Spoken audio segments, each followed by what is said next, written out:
Et vous venez de l'entendre, l'accord de ce matin prévoit que le poste de Premier ministre reviendra à un membre de la famille libérale, l'EMR ou l'Open VLD.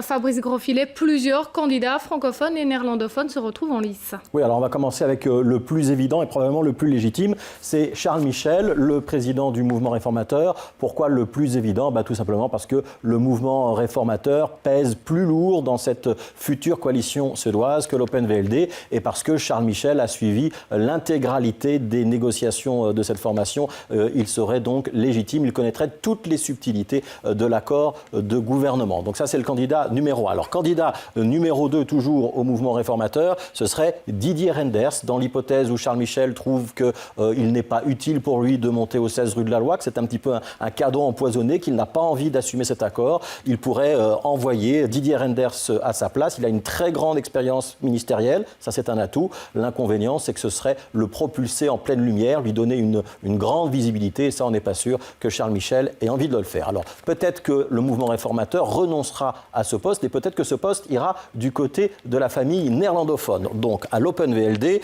premier candidat envisageable, c'est Alexander De Croo.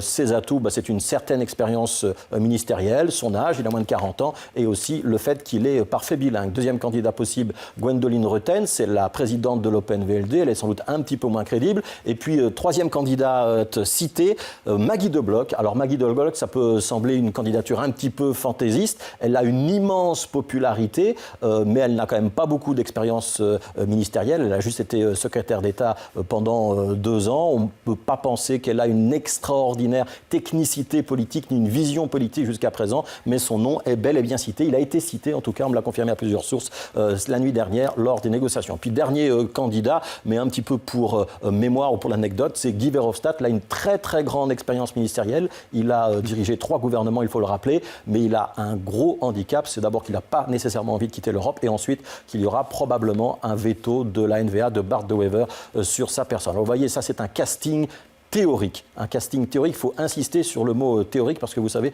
Marine, les accords en politique ont toujours une durée de vie limitée. On parle bien aujourd'hui d'un poste du Premier ministre réservé pour la famille libérale, mais ça c'est aujourd'hui. Vous avez vu la nuit dernière que la négociation était compliquée. Il n'est pas exclu qu'en cas de nouveau blocage, en cas de nouvelle crise, ce poste de Premier ministre puisse de nouveau faire l'objet d'un marchandage.